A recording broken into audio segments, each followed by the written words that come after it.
बाई तुझा आशीर्वाद या मालिकेच्या आजच्या भागामध्ये आपण पाहतो की इकडे अवनीचं लग्न होणार आहे. त्यामुळे बाबा हे आता भावनिक झालेले असतात आणि आता ते अवनीला म्हणत असतात, अवनी तुला माहिती आहे तू आता ह्या घरातून लग्न करून गेल्याच्या नंतर फक्त उरतील त्या बेटा तुझ्या आठवणी. खूप खूप आठवणी उरतील तुझ्या इथे आणि आम्हाला सगळ्यांनाच त्या खूप त्रास देतील. पण तरीही प्रत्येक बापाची ही एक इच्छा असतेच की त्याने आपल्या वयात आलेल्या मुलीला लग्नाच्या वेशात बघावं, नवीन नवरीसारखं सजलेलं बघावं. इतक्यात त्या ठिकाणी दादा येतो. दादा म्हणतो, बाबा सगळी तयारी झाली आहे, निघायचं का? त्यावर मग बाबा म्हणतात, अरे हो निघायचं, चला निघूया. त्यावर मग आई म्हणते, अहो मी 2 मिनटात अवनीला घेऊन येते, देवाला नमस्कार करायला हवा ना. मग अवनी, वहिनी आणि आई ह्या तिघीही नमस्कार करत असतात. आता अवनी देवाकडे प्रार्थना करते की आता सगळं तुझ्याच हातात आहे, काहीही कर पण हे लग्न होण्यापासून थांबव. आता अवनी ही लग्न थांबण्यासाठीच प्रार्थना करत असते.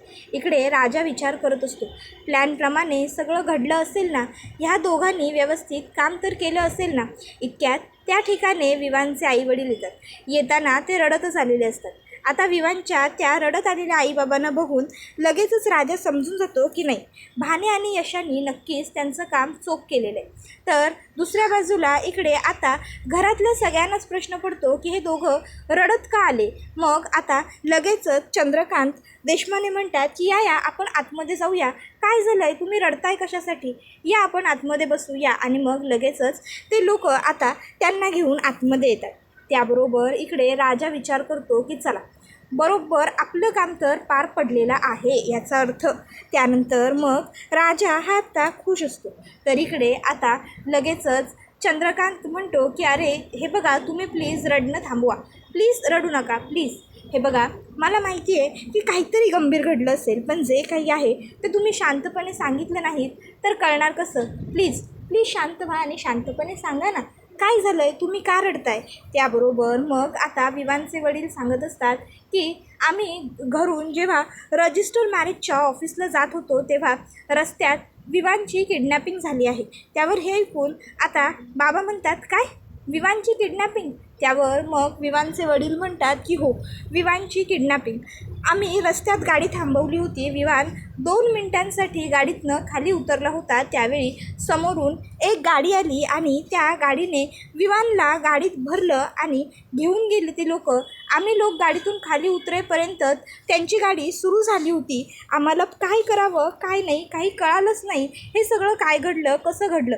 त्याबरोबर बाबा म्हणतात, काय असं सगळं घडलं. त्याबरोबर विवानची आई म्हणते, हो आम्ही मदतीसाठी खूप ओरडलो सुद्धा, पण लोक मदतीला आलीच नाही, कोणी आमची मदत कोणी केली नाही. आमच्या विवानला वाचवा, काहीही करा पण माझा मुलगा माझ्या समोर आणा. आता हे सगळं सुरू असतं तेव्हा बाबा म्हणतात की कोणाची एवढी हिंमत की त्याने चंद्रकांत देशमानेच्या मुलाला होणाऱ्या जावयाला किडनॅप केलं. त्याबरोबर मग आता लगेचच बाबा म्हणतात की तुम्ही काही काळजी करू नका, काय करायचं ते आपण बघूया. आणि मग आता बाबा म्हणत असतात की सापडेल, विवान लवकरच नक्की सापडेल, काळजी नसावी. त्यानंतर मग आता लगेचच इकडे विवानचे वडील म्हणत असतात, नाहीतर आपण एक काम करू, आपण पोलिसात तक्रार देऊ आणि सर्व पोलिसांनाच तपास करायला लावू. त्याबरोबर इकडे अवनी विचार करते की हे सगळं काही राजानेच तर केलेलं नाही आहे ना. मग अवनी राजाकडे बघते आणि राजाला आता ती नजरेने विचारते, यामध्ये तुझा हात आहे का. त्यावर मग राजा एकदम स्टाईलमध्ये कॉलर उडवतो. आता राजाने कॉलर उडवता क्षणी अवनीच्या लक्षात येतं की याचा अर्थ या सगळ्यामध्ये राजाचाच हात आहे. तर आता दुसऱ्या बाजूला इकडे विवानला तर बांधून ठेवलेलं असतं आणि आता विवान हा ओरडत असतो की काय सुरू आहे तुमचं, कोण आहात तुम्ही, का बांधलं आहेत मला इथे, काय मिळतं आहे तुम्हाला हे सगळं करून. हे बघा, सोडा मला इकडनं, सोडा, उगाचच्या उगाच मला इथे डांबून ठेवू नका, सोडा मला, कोण आहे, प्लीज हेल्प मी प्लीज. त्याबरोबर आता इकडे भान्या हा म्हणत असतो की चला आपलं काम तर आता झालेलं आहे. धन्या म्हणतो, अरे दादा आपण हा बोंबलायला आहे, त्याचं काय करायचं. त्यावर भान्या म्हणतो, मी बघतो काय करायचं ते. आणि लगेचच तो विवानकडे येतो आणि म्हणत असतो, गप्प बसता येत नाही का तुला, हे बघ गप्प बस. त्याबरोबर लगेचच आता भान्याला तो म्हणू लागतो की हे बघ तुम्ही मला सोडून द्या, मी तुम्हाला पैसे देईन, तुम्ही मागाल तितके पैसे देईन, हवं तर मी तुम्हाला डॉलर्समध्ये पैसे देईन. हे बघा अहो, मी मी मी लंडनचा सिटिझन आहे, मी तुम्हाला तसे पैसे देईन, पण प्लीज प्लीज मला सोडा प्लीज. त्याबरोबर मग आता लगेच इकडे विवानला भाण्या म्हणतो, तुझी डॉलरची चिल्लर ठेव तुझ्याजवळ, आम्हाला नको आहे ती, समजलं का? आणि आता गप्प बसायचा. तोंडातनं एक आवाज जरी काढला ना तरी याद राख. इतक्यात त्या ठिकाणी यशादा येतो. आता यशादा आल्याबरोबर मग भाण्या आणि आता धन्या दोघंही घाबरतात. मग भाण्या आणि धन्या म्हणतात की दादा तू काय करतो इथं? त्याबरोबर यशादा म्हणतो, माझं सोडा, पण तुम्ही काय करता इकडं? तुमचं काय काम आहे इथं? बघू. आणि मग आता तो बघतो तर काय की ह्या लोकांनी विवानलाच किडनॅप करून ठेवलेला असतो. आता विवानला किडनॅप केला आहे हे बघून यशादा म्हणतो, अरे काय हे? तुम्हाला म्हणलं होतं ना मी की नसता आगाऊपणा करू नका म्हणून, मग तरी हे सगळं कशाला केलं आहे तुम्ही? अरे तुम्हाला कळतं आहे का, तुम्ही माणसाला किडनॅप करून ठेवलं आहे त्याबरोबर मग आता धन्या म्हणतो, अरे दादा आमच्याकडे काही पर्याय नव्हता. आणि भाण्या म्हणतो, दादा किडनॅप बोलू नको रे, आम्ही काय तुला गँगस्टर वाटतो आहे का? अरे आम्ही तर जेंटलमॅन आहे, जेंटलमॅन. त्याबरोबर आता मग भाण्यासुद्धा म्हणतो, हो रे दादा, आणि आम्ही काय त्याला फार वेळ इथं ठेवणार नाही आहोत, एकदा का लग्न मोडलं की मग आम्ही याला इकडनं सोडून देऊच की. त्याबरोबर आता यशादाला भाण्यासुद्धा म्हणतो, होय होय अगदी बरोबर बोलतो आहे बघ हा दादा, अरे थोड्या वेळाचा प्रश्न आहे दादा. त्याबरोबर मग यशा म्हणत असतो की अरे तुम्हाला कळतं आहे का, मी काल सांगितलं होतं ना ह्या सगळ्या फंद्यात पडू नका म्हणून, मग तरी तुम्ही हे सगळं कशाला केलं? हे सगळं करायची तुम्हाला काय गरज होती? त्याबरोबर मग आता भाण्या म्हणतो, दादा असं काय बोलतो आहे रे, भावासाठी एवढं तर करायला हवंच ना, म्हणून केलं हे सगळं. त्याबरोबर यशादा म्हणतो, अरे तुम्हाला अकला आहेत का अकला, काही कराल का तुम्ही कुणी सांगितल्यावर? त्याबरोबर धन्या म्हणतो, दादा अरे तू आता चिडू नकोस ना. त्याबरोबर भाण्यासुद्धा म्हणतो, अरे यशादा जाऊ देत ना, चिडू नको ना, अरे थोड्या वेळाचा प्रश्न आहे ना. त्याबरोबर इकडे आता विवान मात्र ओरडत असतो की सोडा मला सोडा मला सोडा मला. तर आता लगेचच धन्या म्हणत असतो, हे बघ दादा तुला एवढी काळजी करायची ना काही बी गरज नाही आहे, अरे होईल की सगळं व्यवस्थित, तू उगाच जास्त विचार करतो आहे त्यामुळं तुला ना जास्त टेन्शन येते. त्याबरोबर मग आता लगेचच यशादा म्हणतो, अरे जर इथं कोणी आलं आणि कुणाला कळलं की आपण याला इथं किडनॅप करून ठेवला आहे तर काय होईल, कळतं आहे का तुम्हाला? त्याबरोबर मग आता भाण्या आणि धन्या म्हणतात की नका काळजी करू की कुणाला काही कळणार नाही, आपण इथे याला ठेवलं आहे हे कुणालाच माहीत पडणार नाही आहे, तुम्ही निवांत राहा, शांत व्हा. दादा अरे नको एवढा तू विचार करू, काय करायचं ते बघून घेऊ आपण, तू शांत राहा. त्याबरोबर मग आता दादा म्हणत असतो, अरे काय बघणार आहात तुम्ही, काय करणार आहात? त्याबरोबर आता इकडे खूप जास्त विवान ओरडायला लागतो तेवढ्यात. त्याबरोबर मग भाण्या त्याला कशाला कॉल, हे बघ गप बसून राहा, गप म्हणजे गप, उगाचच्या उगाच आरडाओरडा करू नकोस, उगाच जर ओरडा केलास ना तर फुकट जीवानी मुकशील, समजलं ना? त्यामुळे गप बस. आणि मग आता त्याच्या गळ्यात असलेली चेन जी असते तिने तो त्याला घाबरवतो. आता त्या चेनीने विवान लगेच घाबरतो, विवानला वाटतं की धारदार सुरी आहे. आणि मग आता दुसऱ्या बाजूला इकडे विवानची आईसुद्धा खूप घाबरलेली असते. विवानची आई विवानच्या बाबांना म्हणत असते, अहो तुम्ही आता काहीतरी करा, काहीही करा, पण माझ्या विवानला, माझ्या मुलाला शोधून आणा, माझ्याजवळ घेऊन यावं त्याला, मला नाही सहन होतं हे सगळं काय होऊन बसलं आहे, विवान कुठे असेल, कसा असेल? त्याबरोबर मग आता लगेचच इकडे अवनीचे वडील म्हणत असतात की हे बघा कोणीही काळजी करू नका विवानरावांची, त्यांना काही होणार नाही आहे, ते व्यवस्थित सुखरूप घरी येतील, एकच मिनिट फक्त. आणि मग लगेचच बाबा दादाकडे येतात आणि दादाला म्हणतात की काळजी नसावी. त्याबरोबर मग विवानचे बाबा म्हणत असतात की तुम्ही काहीही करा पण लवकरात लवकर आमच्या विवानला शोधून आणा. मी काय म्हणतो, तुम्ही एक काम करत का नाही, तुम्ही थेट पोलिसात फोन करा, पोलिसच विवानला शोधायला काम करतील. त्याबरोबर अवनी विचार करते की नाही पोलिसात गेले तर सगळाच बट्ट्याबोळ होईल. मग अवनी म्हणते, नाही नको पोलीस नको. अवनीने पोलीस नको असं म्हटल्यावर सगळीच लोक अवनीकडे बघू लागतात. तशी लगेच अवनी म्हणते, असं काय करताय बाबा, अहो पोलीस जर ह्या सगळ्या प्रकरणात आपण इन्व्हॉल्व केले ना तर ही गोष्ट त्या गुंडांपर्यंतसुद्धा पोहोचेलच की, आणि सध्या विवान त्यांच्या ताब्यात आहे त्यामुळे ती लोक काहीही कमी जास्त करू शकतात. म्हणून मी म्हणते, विवानसाठीच म्हणते की पोलिसांना सांगायला नको. त्याबरोबर मग बाबा म्हणतात की हो अवनीचं म्हणणंसुद्धा बरोबर आहे, पुढे जाऊन काही गोंधळ व्हायला नको, तुम्ही निवांत राहा. त्याबरोबर मग विवानचे बाबा म्हणतात, मग आपण काय करायचं, कसं शोधायचं विवानला?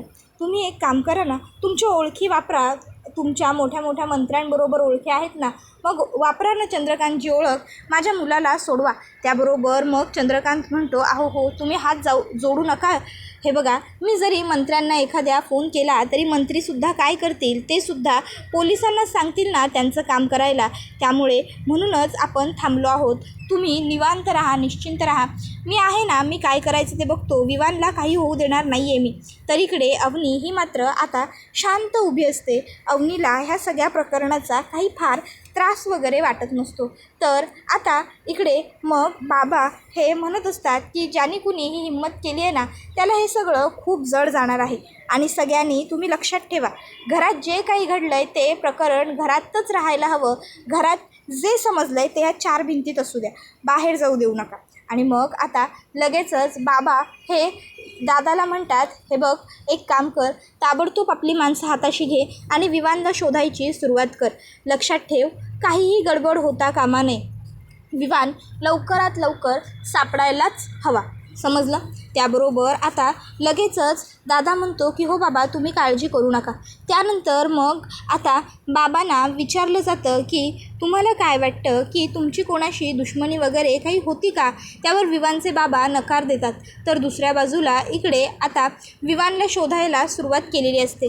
बाजारपेठेमध्ये आता दादा आणि त्यांची माणसं विवानला शोधत असतात. दादा सांगत असतो की सगळीकडे अगदी व्यवस्थित शोधा, काहीही झालं तरी विवान हा आपल्याला सापडायलाच हवा, समजलं ना? नीट शोधा, नीट, काहीही गडबड करू नका, कुठेही विसरू नका शोधायचं. आणि आता विवानला आपण शोधून काढूच असं आता इकडे लगेचच सगळीच जणं म्हणत असतात. मग आता प्रत्येक ठिकाणी, प्रत्येक बाजारात लोक उतरून विवानला बघितलं आहे का कुठे, विवानला बघितलं आहेत का कुठे, असं विचारत असतात. आणि आता विवान कुठेही सापडत नसतो.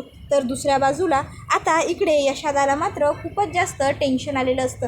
यशादा हा टेन्शनमध्ये असतो आणि धन्या आणि भान्या हे दोघं गेम खेळत असतात. धन्या आणि भान्याकडे यशादा येतो आणि त्यांना म्हणत असतो, लाज वाटते का रे तुम्हाला, थोडीशी लाज? अरे, एका माणसाले किडनॅप करून आणून ठेवले तुम्ही इथं आणि बसून दोघं गेम खेळून राहिले, कळत नाही आहे का तुम्हाला तुम्ही काय करून राहिले ते? त्याबरोबर मग आता धन्या म्हणत असतो, अरे यशादा, टेन्शन काय तुलाच आहे का, आम्हाला सुद्धा आहेच की. त्याबरोबर मग भान्या म्हणतो, अरे यशादा, टेन्शन येत होतं, काय करावं काही सुचत नव्हतं, म्हणून मग आम्ही गेम खेळत बसलो, विचार केला गेम खेळल्याने जरा बरं वाटेल. त्याबरोबर मग यशादा म्हणत असतो की अरे वेडे आहात का तुम्ही, तुम्हाला कळत नाही का? अरे जर हे सगळं कोणाला कळलं तर? इतक्यात आता लगेचच विवान ओरडायला लागतो, पाणी पाणी, तहान लागली आहे, प्लीज पाणी द्या. यशादा म्हणतो, मी त्याला पाणी पाजून आलो. भान्या म्हणतो, तू नको, मी पाजतो. मग भान्या तिकडे येतो आणि म्हणतो, तहान लागली आहे ना? त्यावर तो म्हणतो हो. भान्या म्हणतो, पाणी पाहिजे ना? त्यावर तो म्हणतो हो. मग तोंड उघड. मग आता त्यांनी तोंड उघडल्यावर भान्या त्याच्या तोंडात अख्खीच्या अख्खी पाण्याची बाटलीच कोंबतो आणि त्याला पाणी पाजतो. त्यानंतर मग आता भान्या त्याला विचारतो, भूक पण लागली असेल ना? त्यावर तो म्हणतो हो. मग लगेचच आता भान्या त्याला म्हणतो, तोंड उघड. मग तो तोंड उघडतो. भान्या त्याच्या तोंडामध्ये आता रुमालाचा बोळा अडकवून ठेवतो आणि आता ओरडू नकोस, गप्प बस असं सांगतो. इकडे यशदाला मात्र ह्या सर्व प्रकरणाचा खूप जास्त त्रास वाटत असतो, टेन्शन वाटत असतं. त्याला वाटत असतं की हे या लोकांचं काय चाललं आहे. मग तो काय करतो, तो पटकन आता राजाला फोन करतो आणि आता राजाला फोन केल्यावर राजा काही फोन उचलत नसतो. यशोदा म्हणत असतो, राजा राजा, अरे असं काय करायला लागलायस, उचल की फोन, उचल. राजा फोन कट करत असतो, पण पुन्हा पुन्हा यशोदा फोन करत असतो. त्यामुळे राजा फोन उचलतो आणि म्हणत असतो, यशोदा अरे काय चाललं आहे तुझं, इकडची सिच्युएशन खूप टाईट आहे, मी करतो तुला नंतर. त्याबरोबर मग यशोदा म्हणतो, अरे तुला काय वाटतं, मी काय तुला उगाचच्या उगाच फोन करेन का राजा? मी काल एवढं तुम्हाला समजून सांगितलं होतं ना की या सगळ्यात आपल्याला पडण्याची गरज नाही आहे म्हणून, काही करू नका म्हणून, मग कशाला तरी तू हे सगळं केलं? मी तुला माझी शपथ दिली होती, तरी तू शपथ पण मोडली का? त्याबरोबर मग राजा म्हणतो, दादा 1 मिनिट, मी कुठं शपथ मोडली आहे? त्यावर यशोदा म्हणतो, अरे मग ह्याला कसे किडनॅप करून घेऊन आले हे पोरं इथं? त्यावर राजा म्हणतो, हे बघ यशोदा, तू शपथ मला दिली होती की मी काय करायचं नाही म्हणून, आणि तू भान्या आणि धन्याला शपथ बिपत काही दिली नव्हती. आता जे काही केलं आहे ते त्यांनी केलं, आता या सगळ्याशी माझा काही संबंध नाही आहे काय? आणि हे बघ यशोदा, तू ना जास्त काळजी करू नकोस, आपण कुणाला बी सापडणार नाही आहोत आणि काय बी होणार नाही आहे काय? बरं चल फोन ठेवतो, इथं गडबड आहे. त्याबरोबर इकडे यशोदा म्हणतो, अरे देवा, हा राजा काऊन सगळ्यांचा बाजा वाजवायला निघालाय ना, मला काही कळना झालं. तर इकडे आता जो धन्या असतो तो तोंड धुवायला म्हणून बाजूला जातो. आता त्याच वेळी त्याची नजर पडते की समोरून 2-3 गाड्या येत आहेत. आता त्या 2 गाड्या असतात, एक बाईक असते आणि एक गाडी असते. आता ती लोक तिथे उतरतात आणि आता लोक उतरतात आणि थेट वरती बिल्डिंगकडे एकदाच बघतात आणि शोधायला वरती जाऊ लागतात. तर आता हे बघून मग मात्र धन्या घाबरतो. धन्या ताबडतोब भाण्याला बोलावतो. भाण्यादा रे इकडे ये. भाण्या तिकडे येतो आणि काय रे, काय झालं असं विचारतो. त्याबरोबर धन्या म्हणतो, काय झालं, अरे हे बघ, ह्याला शोधायला माणसं आलेत. दादा आता आपण मेलो, आता आपण घावणार. दादा आता काय करायचं. त्याबरोबर इकडे आता भाण्यालासुद्धा भीती वाटते. भाण्यासुद्धा टेन्शनमध्ये येतो. त्याबरोबर मग यशोदा म्हणतो, आता काय करायचं आपण नाही, आता जे काही करायचं आहे ना ते ही लोक आणि पोलीस करणार, कळलं का. आता तिघंही भाऊ खूप जास्त घाबरलेले असतात. तर इकडे आता विवानची आई म्हणत असते, कुठे असेल माझा विवान, कसा असेल, लवकरात लवकर माझ्या विवानला माझ्यासमोर आणा बास. तर बाबा हे म्हणत असतात की काळजी करू नका, विवान सापडेल, लवकरच सापडेल, निवांत राहा तुम्ही. त्याबरोबर मग इकडे आता अवनी ही सुद्धा त्या ठिकाणी येऊन उभी असते. तर बाबा म्हणत असतात की ज्याने कुणी चंद्रकांत देशमानेच्या जावयाला किडनॅप करण्याचा प्रयत्न केला आहे ना, त्याला तर चांगली अद्दल घडेलच. त्याबरोबर इकडे दादाने बाबांना फोन केलेला असतो आणि तो म्हणत असतो, बाबा तुम्ही सगळ्यांनी निश्चिंत राहा, निवांत राहा, विवानचा शोध सुरू आहे, विवान लवकरच आपल्याला सापडेल. त्याबरोबर बाबा म्हणतात, शोधात आणि ज्याने कुणी हे केलं आहे ना त्याला तिथल्या तिथे हातपाय कापून टाका. त्यानंतर मग अवनी इकडे राजाला भेटायला यायला निघते. राजा इकडे लहान मुलांना फुगे फुगवून देतो. मुलं फुगे घेऊन तिकडनं जातात. अवनी राजाला पाणी देऊ करते आणि मग आता ती राजाला पाणी देते. राजा म्हणतो, हल्ली खूप जास्त उकडतं आहे ना, थँक्यू. त्याबरोबर अवनी म्हणते, मला सांग, हे सगळं जे तू केलं आहेस ते तूच केलं आहेस ना, तूच त्या विवानला किडनॅप केलं आहेस ना, ह्या सगळ्यात तुझा हात आहे ना. त्याबरोबर राजा म्हणतो, होय मॅडम, अहो तुम्ही खरंच किती अचूक ओळखता आपल्याला, तुम्हासनी बरोबर कळलं बघा, हे समजा मीच केलं आहे ते, पण तुम्हासनी कसं काय कळलं हे समजा मीच केलं आहे. त्याबरोबर अवनी म्हणते, मला बरोबर कळलं, हे सगळं तूच केलं होत असते. मग अवनी म्हणते, अरे पण हे सगळं खूप रिस्की आहे, तुला माहिती आहे का माझा दादा कसा आहे, तो त्या विवानला ना पाताळातनं पण शोधून काढेल. मग त्याबरोबर राजा म्हणतो, अहो तुम्ही सगळं सोडा ना माझ्यावरती, तुम्ही निश्चिंत राहा, बिनघोर निवांत. तुमचा दादा अख्खं गाव हुडकून काढेल, पण स्वतःच्याच कन्स्ट्रक्शन साईडवरती तर नाही ना हुडकणार. त्यावर अवनी हसते आणि म्हणते, म्हणजे तू विवानला आमच्याच. त्याबरोबर लगेचच राजा म्हणतो, होय तुमच्याच कन्स्ट्रक्शन साईडवरती ठेवलं. त्यावर अवनी म्हणते, नाही, मग दादाला तो नाहीच सापडणार. त्यानंतर मग आता अवनी ही म्हणायला लागते की खरंच तू हुशार आहेस. त्यानंतर मग अवनी तिकडनं जाताना राजाला सांगते की तोंड सिरियस, सिच्युएशननुसार. त्यावर तो म्हणतो, होय सिरियस.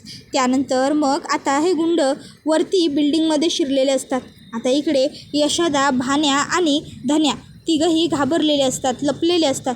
इतक्यात आता लगेचच इकडे अवनीचा भाऊ त्यांना फोन करतो आणि म्हणत असतो, काय रे येडे आहे का तुम्ही कशाला वरती गेलाय, ही आपलीच साईड आहे, खाली बोर्ड बघितला नाही का, या लवकर खाली चला, पुढे शोधाशोध करायची, ती लोक आपल्याच साईडवरती विवानला कसं ठेवतील. त्याबरोबर इकडे आता नशिबाने ही लोक थोडक्यात वाचलेली असतात.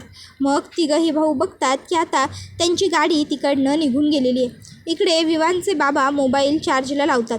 त्याबरोबर त्या ठिकाणी ताबडतोब आता अवनीचे बाबा म्हणजेच देशमाने साहेब येतात आणि म्हणतात, काय करताय तुम्ही. त्यावर विवानचे बाबा म्हणतात, फोन चार्जिंगला लावतो. नाही म्हणजे जरी पण आला त्या लोकांचा खंडणी वगैरे मागायला फोन तर उचलायला होईल ना, म्हणून. त्यावर मग आता काळजी करू नका, होईल सगळं व्यवस्थित, असं बाबा विवानच्या बाबांना सांगतात. मग विवानचे बाबा म्हणत असतात की नक्की सापडेल ना आमचा विवान. त्यावर बाबा म्हणतात, अर्थात सापडणार, तुम्ही निश्चिंत राहा. मग आता विवानचे वडील बाबांना म्हणतात की मी काय म्हणतो, नाही म्हणजे चंद्रकांत साहेब, तुमच्याकडनं जर काही होत नसेल तर प्लीज तुम्ही मला तसं स्पष्टपणे सांगून टाका, आमच्या मुलाला कसं शोधायचं हे आम्हीसुद्धा बघतो, म्हणजे काही टेन्शन उरणार नाही. हे बघा, मला कळतं आहे मी जे बोलतो आहे ते अत्यंत चुकीचं आहे, पण मी काय करू, बाप आहे ना मी शेवटी, मला काळजी वाटते हो माझ्या मुलाची, कसा असेल काय, सगळंच टेन्शन आलं आहे. त्याबरोबर मग इकडे लगेच बाबा म्हणतात, मी म्हटलं ना काळजी करू नका, होईल सगळं ठीक. इतक्यात रजिस्टर ऑफिसमधनं फोन आलेला असतो. बाबा म्हणतात, रजिस्टर ऑफिसमधनं फोन आला आहे. त्यावर अवनीची आई म्हणते, हो मग उचला ना. बाबा म्हणतात, उचलून बोलू तरी काय. त्यावर आता अवनीचं जे काही झालं आहे तेच सांगा, लग्न पुढे ढकलावं लागणार आहे वगैरे असं. त्याबरोबर बाबा फोन उचलतात आणि म्हणत असतात की आज माझ्या मुलीचं अवनीचं लग्न होणार नाही आहे, लग्न पुढे ढकललं आहे. त्याबरोबर आता लगेचच अवनीकडे येतात बाबा आणि तिला म्हणत असतात, अवनी तू अजिबात काळजी करू नकोस, सगळं तुझं छान होणार आहे, सगळं व्यवस्थित होईल, मी आहे ना. तू एक काम कर, तू थोडा वेळ वरती जा. त्याबरोबर अवनी ही तिकडनं वरती तिच्या रूममध्ये येते. आता अवनी तिकडनं निघून जाते, राजा मात्र इकडे हसत उभा राहतो. तर आता नंतर पुढील भागात अवनी राजाला म्हणत असते, खरंच थँक्यू सो मच, तू माझ्यासाठी खूप म्हणजे खूप मोठं काम केलं आहेस, तुला माहीतही नाही इतकं मोठं. तर दुसऱ्या बाजूला इकडे विवान म्हणत असतो, अंकल तुम्हाला कळतं आहे का, कुणीतरी मला किडनॅप केलं, मुहूर्ताच्या वेळेपर्यंत डांबून ठेवलं, मुहूर्त निघून गेल्यावर सोडून दिलं, म्हणजे हे सगळं कुणीतरी जाणून बुजून आमचं लग्न थांबवण्यासाठी करतं आहे. त्यावर बाबा म्हणतात, पण मग असं कोण करू शकतं, कोण आहे असं. त्यावर बाबांना विवान म्हणतो, विचारा ना अवनीला, नाही मे बी कोणीतरी असेल तिचंच. त्याबरोबर दुसऱ्या बाजूला इकडे अवनी ही राजाला मिठी मारते आणि थँक्स म्हणत असते. आता राजाला काय रिॲक्ट व्हावं हे कळत नसतं. तर दुसऱ्या बाजूला बाबांनी ड्रॉवरमधली पिस्तूल काढलेली असते आणि ते पिस्तूलकडे बघत राहतात. तसाच हा व्हिडिओ इथेच संपतो. व्हिडिओ आवडला असेल तर व्हिडिओला लाईक करा, चॅनलवर नवीन असाल तर सबस्क्राईब करा आणि बेल आयकॉन आठवणीने प्रेस करा. धन्यवाद.